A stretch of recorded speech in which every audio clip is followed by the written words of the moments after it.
Hey, gang. Beautiful. Look at this. Come on already. Jeez. What a nice day. Uh, I love when I have to get out. It's not Serenity Tuesday. These guys are not full. But I did want to do a quick video with you guys. I've been doing a ton of writing, which is good news because I'm working on the new book already. So that means I'm back in writing mojo land. But I realized, man, I haven't shot a video in a long time. So I don't want to lose the video mojo either because they're two different mojos. So I put up a post yesterday, setting up dogs to fail, I think was the name of it. And it was basically talking about how instead of trying to react to real life situations that your dog has issues with, whether it's counter surfing or jumping or dog issues or whatever it might be, most folks, what they tend to do is they tend to just wait for it to happen and then cross their fingers that they're ready and then try and react accordingly. And you know, if you read the post and you know where this is headed, and basically what ends up happening is your dog gets the drop on you. You're rushing to try and like find a way to correct whatever tools you use, and your timing, your timing is off, you're flustered, you're, not in the right headspace. So instead of just having a clear communication about what is and isn't okay, you end up adding all this emotional baggage and frenzied stuff, and your timing maybe might be totally off, and so basically the setup allows you to circumvent all of that stuff that can get in the way, and allows you to have a very clear conversation and communication with the dog about jumping's not okay, counter surfing's not okay, dog to dog aggression. I mean, like, I went through a whole list, right? So super important stuff and a game changer, because like I said in the post, it allows you to set up, be calm and cool, be ready, have your tools ready, whatever you use, and be ready to actually strike and correct your dog at the moment that it happens with a nice easy demeanor. And that just conveys the information of that's not what I want, and there's no added emotional baggage for your dog to try and sift through.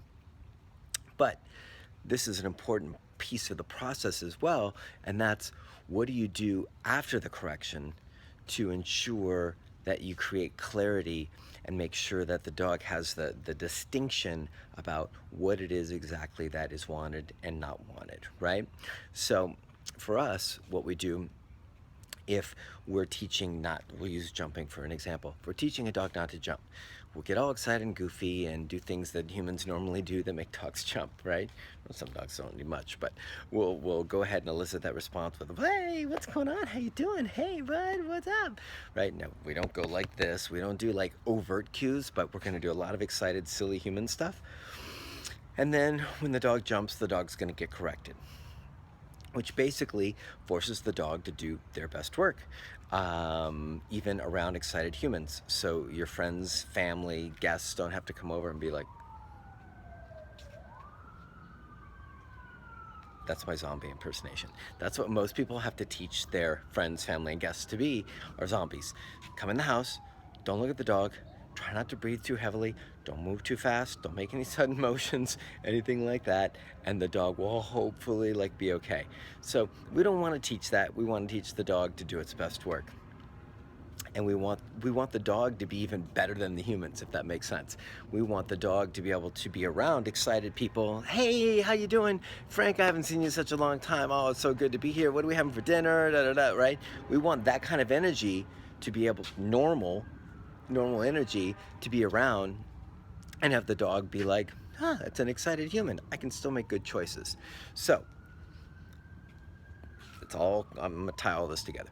So that's what we're looking for, right? So that's why we do it that way, and then that's why we also do it in a way that is, as far as the triggering, is based on kind of like, I won't say worst case scenarios, but scenarios that are going to be very realistic, things that the dogs are going to have to deal with in real life, and that you want to make sure that they're proofed and solid and stable around things that are even hard for them, right?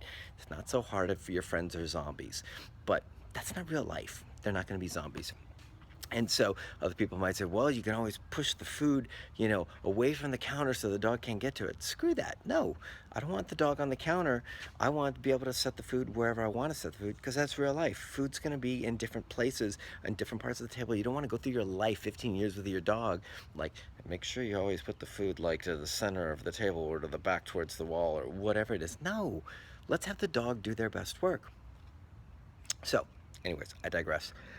So how do you create the distinction and clarity for the dog? For us, the way we do it is after we've done the, hey, how you doing? It's so good to see you, puppy. Blah, blah, blah, blah. The dog jumps, dog gets corrected. We go right back to doing what we were doing. Oh, you're such a good boy. No, we don't say good boy, but we're, oh, it's so good to see you. Yeah, yeah, yeah.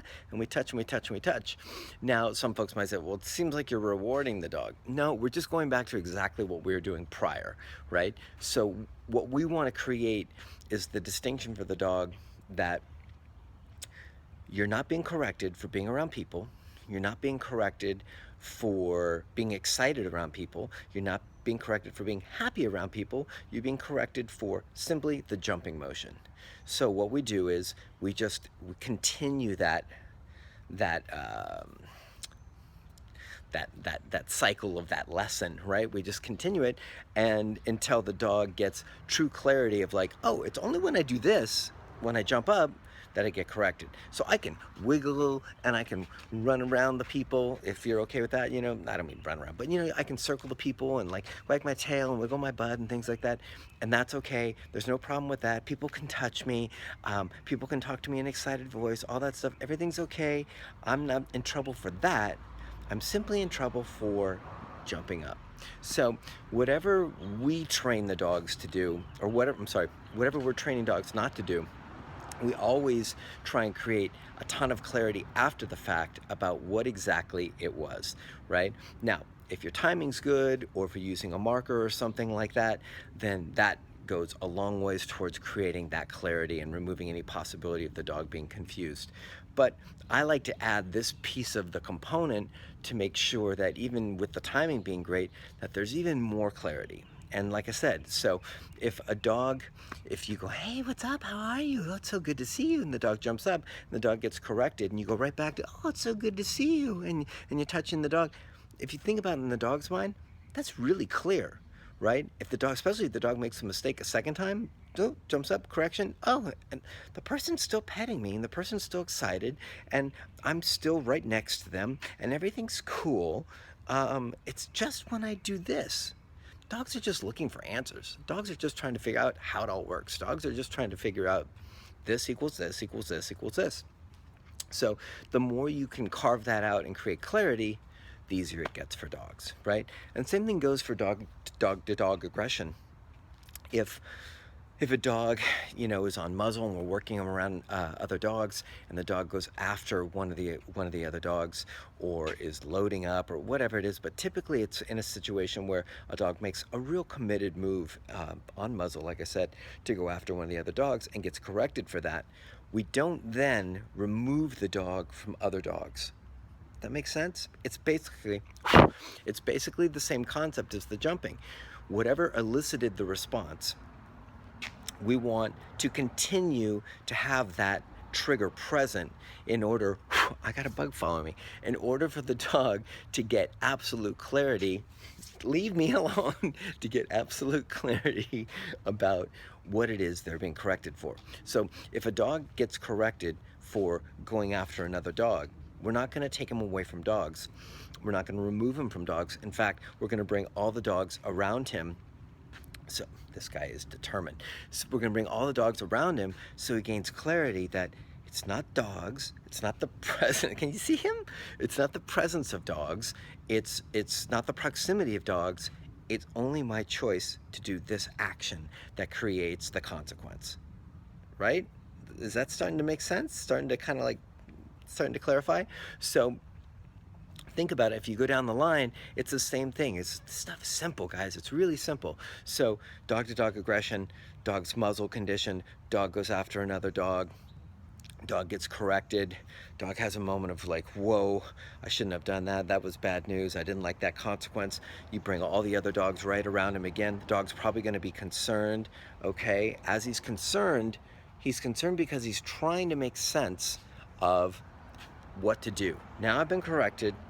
What should I do in a situation that I typically, now dog-to-dog aggression, we're talking about a more complex kind of um, emotional state, right?